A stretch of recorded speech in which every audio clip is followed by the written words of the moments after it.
Welcome back to DRS Nova.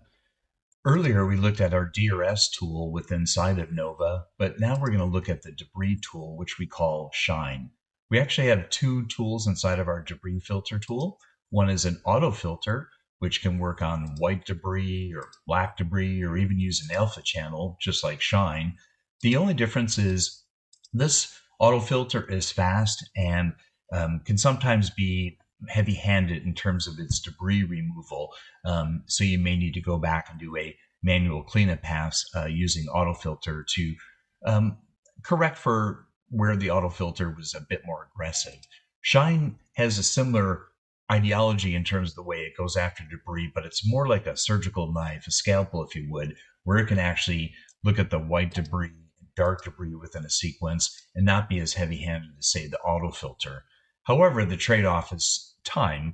Shine can be slower than the autofilter, but recently in version 7, we've pulled this into GPU and have automated the speed up of the Shine repairs. So with Shine, I can actually still work fairly fast, but still have that surgeon precision that a scalpel knife has over, say, a sledgehammer with the autofilter. So let's start here. We'll enable this filter by clicking on the white debris tool, and you have a series of tools that look at the maximum size and the minimum size of the debris, the contrast sensitivity between the debris and the background, the aggression in terms of how severe almost between this and autofilter do we get, and the edging of where it looks at along the edging or shadow detail of an object, and then also the grain. Sometimes grain can be similar to noise, and you want to be able to suppress that grain and still be able to get the noise. So inside this tool set, and very familiar with all our modules inside of the Nova tool set, is this preview icon for a single frame, a preview for a marked range. Again, the marked range being when we hit the H key and we put the brackets around the in point and out point of the shot. Render just a single frame to preview, or render the whole entire sequence. You had the ability to look at the actual highlights, that is where the fix is occurring, or the fixes themselves. And like in all our other modules, you can also apply a LUT here to blow out some of that noise and debris to separate it a bit from the background, much like log-based material. And then you have your play stop controls that you can automate through the keyboard. Everything is hotkey based inside of Nova, V for play, or X to go in reverse, spacebar or C for stop. Then you have the ability to hit the F key to jog one frame forward, or the S key to jog one frame in reverse, or hitting the X key multiple times or hitting the V key multiple times will put the shot into a higher speed play mode, which is sometimes the easiest way to navigate through the timeline. So let's look at the first set of tools. I'm going to restore my defaults, and I'm going to hit preview of this frame just to see, does it catch debris?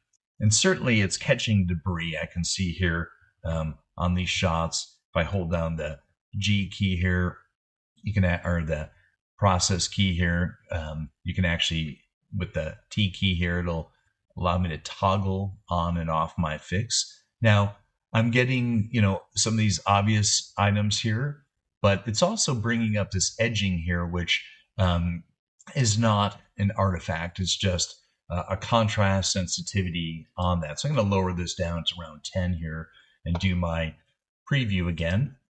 And you can see now I've eliminated that edging information that was over here. Did I go too far? And that maybe I want to bring that back up a little bit just to double check. I'll toggle it here. Okay, that's good. I can go up a little higher. Let's see. Yeah, but I'm starting to get some of this edging up here. So I'm going to take this back just a little bit and save that there. And I haven't rendered anything here. I've just been previewing. Now, I'm not getting this black debris here, and I'm also not getting this, this line here, which is certainly, an artifact. You can see there, and there's also a fine scratch there as well. So let's say I take up my aggression here. Let's move that up from 50 at the default to 70. Do I start to get some of that? Actually, what it's starting to introduce is, again, a sort of a false positive effect, a light coming through on the single frame underneath the door, and this up here and this sort of edging, which is not, actual debris. So I want to pull that back a bit. Let's take it to 60. You can come in here and type in the variables and then preview that again. So I'm going to pull that back. I'm going to keep my aggression where it was. And I think with that, I'm get that and see if we're going to keep that at flat at 50 because otherwise I'm getting some of these other artifacts. Now, I'm not getting the fine scratches that I might have to come in and clean up as well in a second pass, but we'll start there just as a beginning place. Now, if I want to come over here and get some of this black debris, I'm going to click on that and do a preview. And so it caught that material here, which is great. Got that noise here. I'm going to pull back the maximum size a little bit, see if I still catch it. I don't want to get that edging up there. I'll pull my aggression back a little bit. So looks like if I pull my aggression down on this side here, it might be a little better.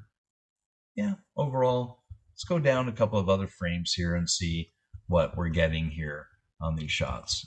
Some of these things have, scratches and so on. Let's see if if we do up our, aggression just a bit here. Let's see if we can actually starting to get some of that stuff. If I take it up too high, again, I'll get things I don't want, but like on the edging of this door, but maybe I can offset with my contrast sensitivity as well. So you can kind of move through and do some previews to make sure, there's some large debris there. Is my white big enough getting that? That's good. I can come down here, kind of preview some of these other sequences shots. Again, now I'm starting to get some of the stuff around the hat and the hands that could be a function of the size, my black, and also maybe my aggression. Again, remember we were looking at that. It was too much. It's a little better there. So I've done a preview here throughout this shot sequence here. I want to make sure I'm getting this stuff, and I'll show you how you can clean up these things that maybe the system processes too aggressively. But let's render this marked range here. So you can see it's finding quite a bit of debris. Now, the fixes are very high quality. It's going to pull from the surrounding frames that do the repairs, but we can also preview these and make sure that things like on this fishing rod here, these little white tips of this pulley has that aren't really debris. How do we clean those up? And I'll show you some of that. It's getting the black debris up here. I might have to be a little bit more aggressive in that, but again, this does a lot of the heavy lifting for me so that I can go back here and let's do a preview pass. I'm going to hit Shift V as in Victor, and that's actually going to play down my shot here. Now, taking out some of the debris here, but you notice there's also some flickering in there, some stability issues. Probably, if I were to actually be doing this, in a procedural way, I would have actually stabilized the shot first, maybe taken out that flicker before I went to doing some of this debris removal, but we'll come back and take a look at that as well. So back here, we have a couple of tools that we can see inside of the Shine tool that we didn't talk about, which was the camera motion analysis.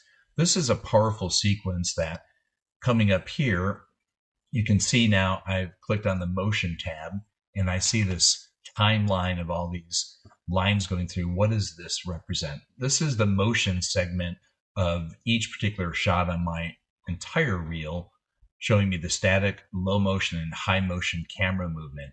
If I wanted to see the sequence for this shot alone, if I hit Shift C, it'll expand that curve out so I can actually now take a look at this as I play it down from the beginning.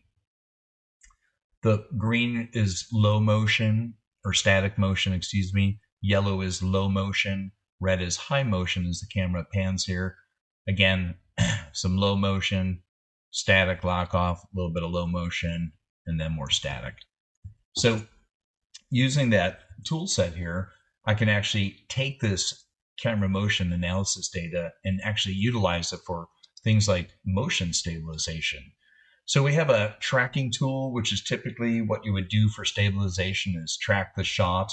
But I'm going to hide our traditional tracking tool. I'm going to go to our auto tool and utilize our camera motion analysis that we were just talking about. So let's look at that graph. So this is the graph we are looking at here. I'm going to position my cursor in here, click on this little box here, and I'm going to say ripple. I want to ripple that motion analysis across all the static motion sequences here in green. The yellow ones, which represent the low motion, if I position my cursor there and select that and hit ripple, I can apply that across the other low motion sequences within this particular shot.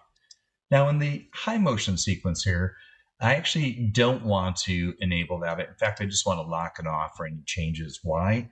Well, typically when you're doing stabilization, high camera motion can cause the image to actually move as well to adjust those, camera tracking points, if you would, through the motion. And in this case, we want to ignore it. We want to keep the image as stable as possible.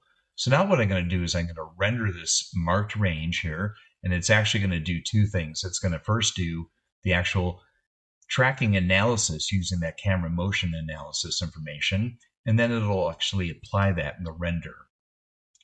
So it's going through here now, analyzing the shot sequence, looking at the motion analysis information that we've already supplied it with, and it's actually determining from that information how it would stabilize the image.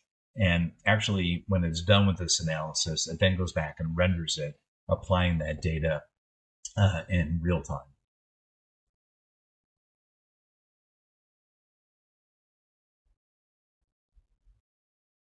So this is some of the power of the combined DRS toolset, is that we can actually combine the stabilization using that camera motion analysis information. We can also use that camera motion analysis inside of our SHINE tool. We can use it inside of our deflicker tool. And it's a really powerful tool that gives value across the entire tool set. So now it's actually almost complete with its analysis. And now to go back and actually apply this information in a render sequence faster than real time. Here you can see it go through the, where we didn't apply any data quite fast. And now it's done with that sequence. So if I go back to that, I'm going to hide that graph for a second. Let's actually come over here and we'll do a little quick split screen. If I hold down Control, Shift, and Alt, you can reposition this however you want, rotate it on the particular sequence here like this. If we actually position this up there, you'll see over here, this is my original. This is now my stabilized shot here. As I play it down, you'll see that's unstable and the sequence is nice and stable.